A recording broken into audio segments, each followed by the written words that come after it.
It is a crippling and mysterious disease that makes everyday life a minefield for some 5 million Americans. OCD, or obsessive compulsive disorder.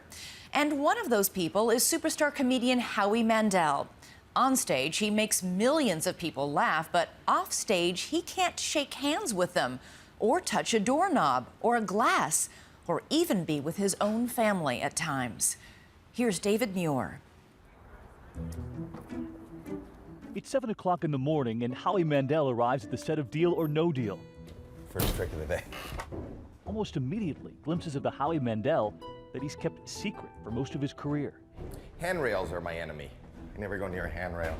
I won't open those things. I would never serve myself. I wouldn't touch this because a lot of people have touched that. This is actually my nightmare. Mandel has obsessive compulsive disorder, OCD. I love this. Every door should just push out. His obsession, germs, an obsession made famous with his trademark fist bump. And what's the difference between shaking the hand and the fist bump? In my mind, this is a petri dish. Otherwise, I would spend the day as I have in the past in my life in the men's room, rubbing and scrubbing and scalding. But as we were about to learn, Howie Mandel's OCD goes far beyond that fist bump. Off stage, it is all-consuming. Look, everything's brand new each day.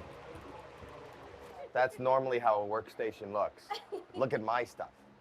It's all brand new, not touched. Even Mandel's trademark bald head is this way by choice. This feels so streamlined and so clean. You know, it just feels cleaner. Not even 8:30 in the morning, and we've barely scratched the surface. Mandel has written a new book called Here's the Deal, Don't Touch Me, revealing his at times crippling struggle with OCD. It's uncomfortable, and it's hard, and it's somewhat embarrassing. There were many times when I wanted to back out. I'm not somebody who sits down with strangers as I sit here. We go way back. But it's not only you, it's them. Mandel's fans would never know just how deep it goes. Until now, the audience had only heard this. Howie Mandel does not shake hands, okay? Howie You either Mandel does knuckle not him, you can hug him. You can knuckle him, you just can't shake his hands. Backstage, it's the rush to the set. Howie Mandel has been on stage for 30 years now, first making his mark as a manic young comic from Toronto. What? There would be more than 20 appearances on The Tonight Show with Johnny Carson. I've been carrying this for about 2 months now. It's a lucky rabbi's foot.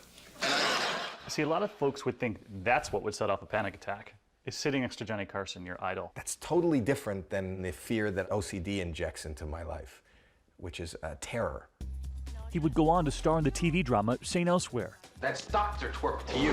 He was the voice of Gizmo in Gremlins.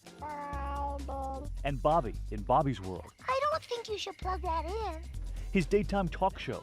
Here's Howie. It had a short run. Years went by.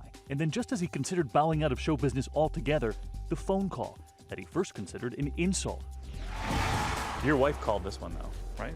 Yeah, my wife said, take it, take the deal. Mandel tells us he never could have predicted the show's success, an audience of nearly 20 million viewers an episode. Nor did he imagine he'd ever be talking about his mental illness. You dropped the pill. Yeah. As our camera rolls, Yeah, it's right here. he drops the one anxiety pill he'd brought with him to the set. I don't want you to touch the floor, and I won't touch the floor. I mean, now it's coming off like crazy. But why? I'm not going to take it. To this day, Mandel is in therapy and on medication for the anxiety that comes with his OCD. He won't say which kind because he knows the millions of adults suffering from OCD are also looking for a cure-all. For him, this latest medication came after working with his own doctor and therapist. But you only brought one pill from the hotel. Yeah. So that means you'll go without it rather than have the one pill that you have. Right. This is precisely the kind of moment Howie Mandel kept secret for so many years, until he let it slip, his battle against OCD on The Howard Stern Show. You know, I've got a germ fetish. What is your big fear? You're going to get disease? You're going to get sick? Yeah. Did you want to take it back immediately? It was devastating to me. You know, I was incredibly embarrassed, and I thought I had humiliated my family, and I thought that this is going to be the end of my career because people are going to know that I do have mental health issues. It was like, what have I just done? What did I do? What did I do? It wasn't funny. It wasn't funny, but it was real. And like the 40 million American adults who suffer from anxiety disorders, Mandel's began when he was just a child. he remembers as far back as 6 years old. They would make fun of me because I couldn't tie my shoes. Well, I could, but I didn't want to touch it. But I don't want to say I'm afraid to touch it because it's dirty, so I didn't. The battle in his mind was constant. I had like a fight going on inside. Like I got to wash my hands, or I feel filthy, or I haven't spent enough time in the shower, or there's something still crawling on me. There wasn't really a point in living anymore. Mandel is aware of the children we've reported on here after documenting their struggle with OCD for more than a year. Their own fears of germs had become debilitating. Like Bridget, afraid of germs from her own family, unable to sit on the same couch as her mother. Oh, don't. Okay. There was Michelle, who spent hours in her shower under the scalding water. I pulled her out of the shower and she just sat on the floor and rocked and cried.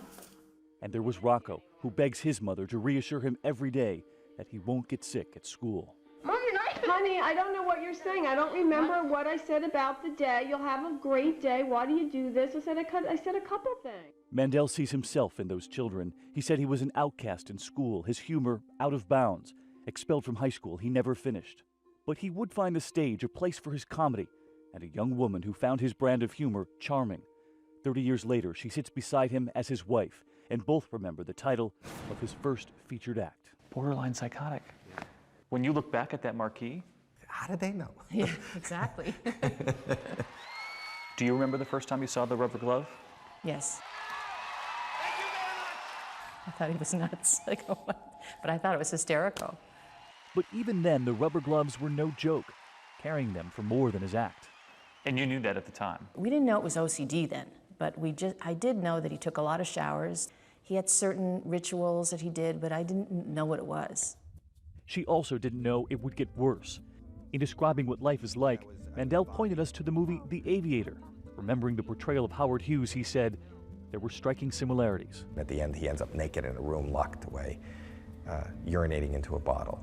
And he doesn't want to face the world. And I said, there are times, and I'm not exaggerating, when I'm that close to that. How many times do you think have you been that close to that scene, kind of trapped in a room?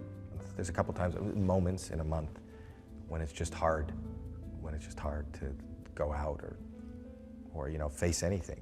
A couple of times a month, paralyzed by his fears. And we wondered, how was he able to be a father? How did you raise 3 children? That was tough. That was tough. The kids, when they were crawling on the floor, everything, it was so hard for him. And there was this, a second house built in the backyard for Mandel to escape the germs of his own family. A solitary place where only Howie Mandel would go. And it's embarrassing and it's hard, especially in front of your child. We have constantly told the kids, Daddy's behavior in those moments is not something to be emulated. Are you able to hug, kiss, touch? Hug, kiss, do everything. It's just for whatever reason, it's the hands. It's the hands. I mean, if somebody's sick, I'll leave the room. Even the kids, if the kids are sick? Yeah, well, if the kids are sick, I'll put on a mask. If my wife's sick, I won't sleep in the same room, and I don't eat in the same room. I care for them, and I'll be there, but it's You'll hard. be there down the hall. Down the hall. You wonder if the kids thought you were a surgeon at one point. Right. I think I was being somewhat, trying to be a little bit entertaining. But there aren't many dads who walk around the house with masks. But you know what? The truth of the matter is, whoever your dad is or whoever your family is, that's your norm. As parents, they chronicled the family trips, but the whole story was never captured on video. Look over here, Jackie. My daughter was a teenager, and she crossed her leg, and the bottom of her shoe touched his leg. And we were like halfway to the airport. And he started saying, you got to take me home, because that was on the floor, and the floor is dirty, and it touched his pants, and think about the germs on his leg.